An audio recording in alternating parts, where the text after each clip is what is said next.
Bonjour, bonjour, chers amis ivoiriens et ivoiriennes. Chers amis TEFA, entendez par là tous frères et associés. Chers amis GSPCistes, JSPCistes, entendez par groupe Je suis pro Côte d'Ivoire. Je voudrais, du haut de cette basilique, en cette nouvelle année et cette nouvelle décennie qui nous est accordée, vous souhaiter les vœux les meilleurs. Vous souhaitez la paix dans vos vies, dans votre famille, dans votre quotidien. Vous souhaitez le bonheur. Et vous souhaitez aussi d'avoir un plein accomplissement dans tous les projets que vous allez initier en cette nouvelle année. Je voudrais pouvoir insister sur le mot la paix, mais les réalités du moment, les réalités politiques actuelles me donnent de douter. C'est pour cela que du haut de ce lieu saint, cette basilique Notre-Dame de la Paix, je voudrais lancer l'appel à tous les Ivoiriens afin que se fasse autour de chacun, autour de tous, cette union sacrée que nous recommande la basilique Notre-Dame de la Paix. Je voudrais, en ce jour précis, où nous célébrons l'Épiphanie, dire aux Ivoiriens que notre différence importe peu, que notre ethnie importe peu, que même la couleur de notre peau importe peu. Le tout, c'est que nous sommes des Ivoiriens. Le tout, c'est que nous devons être des pro-Côte d'Ivoire. C'est pour cela que je voudrais révisiter avec vous l'image des rois mages, le symbole des rois mages qui est célébré en ce jour durant la fête de l'Épiphanie. Voilà, la légende dorée nous apprend que Melchior, qui était un personnage âgé avec des cheveux blancs et donc un blanc, Gaspard, qui est un jeune sans barbe et de couleur rouge, et Balthazar, qui a le visage noir, donc un noir, se sont mis en route à la recherche de Dieu, après avoir vu une étoile à l'Orient. Ils se sont donc mis en route dans leurs différences, dans leurs divergences culturelles, dans leurs divergences politiques, dans leurs divergences de toutes sortes.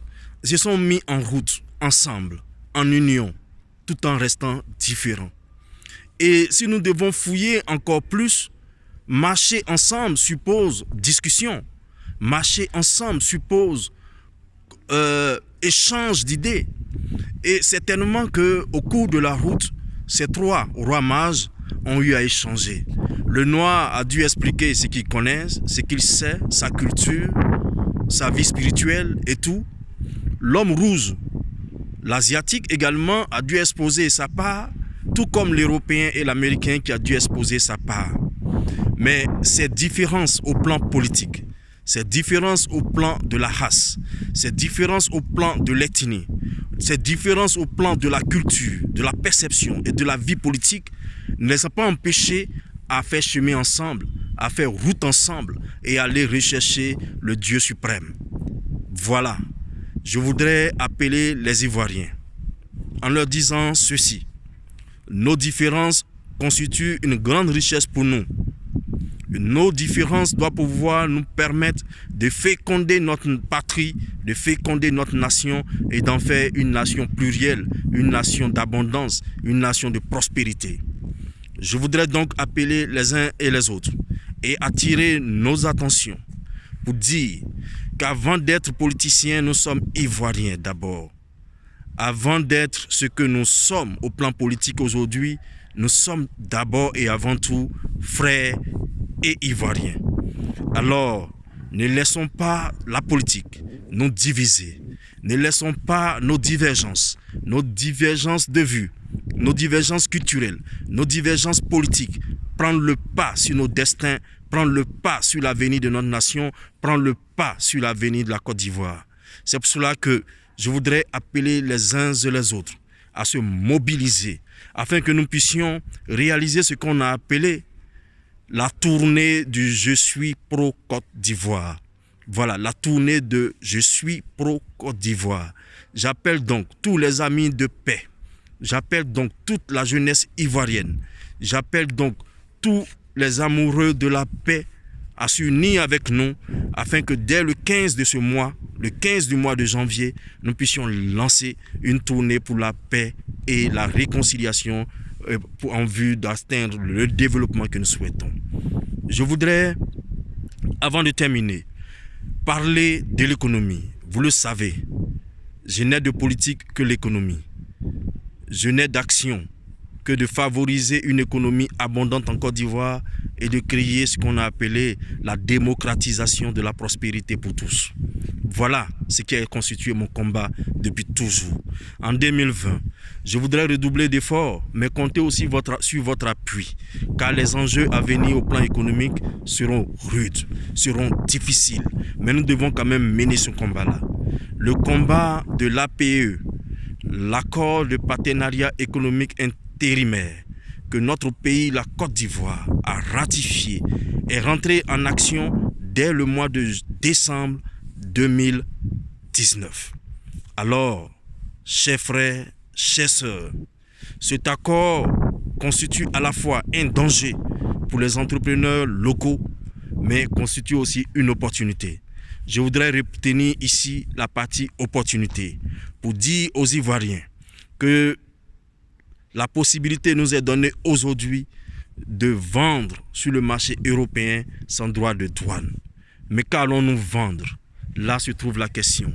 À parcourir les accords intérimaires déjà signés, il nous est dit que l'Europe va nous vendre des produits finis, des produits transformés qui seront majoritairement constitués de véhicules.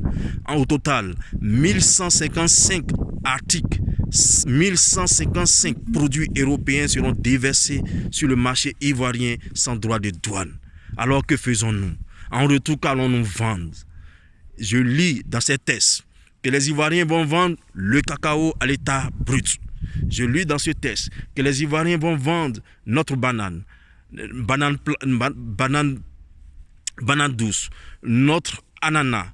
Nous allons vendre nos produits agricoles à l'état brut. Je dis non. Je dis non.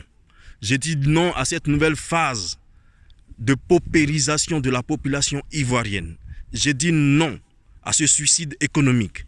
Et j'appelle les Ivoiriens, j'appelle la jeunesse, j'appelle tout amoureux de Côte d'Ivoire à décider maintenant à passer à la révolution industrielle ivoirienne.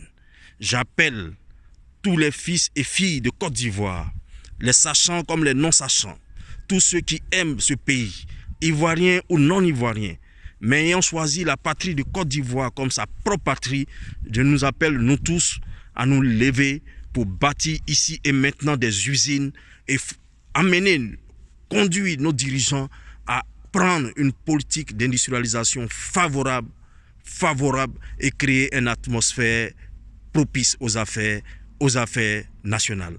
J'appelle donc chacun et chacune à se lever et à participer au mouvement d'industrialisation que nous allons également lancer.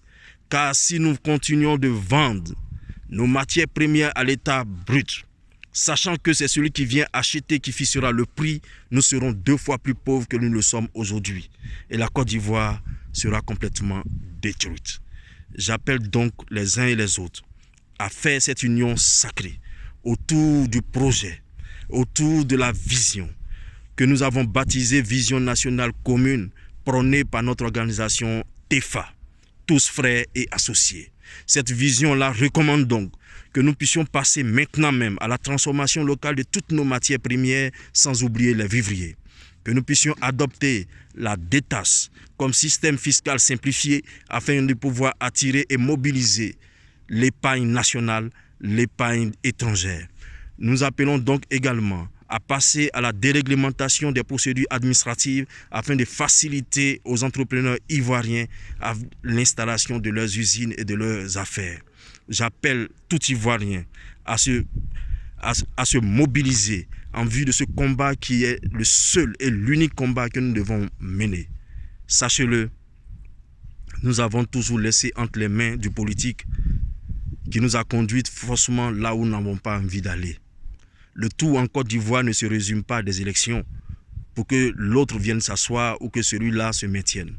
Mais le tout en Côte d'Ivoire, c'est de conduire le peuple de Côte d'Ivoire vers le mieux-être partagé.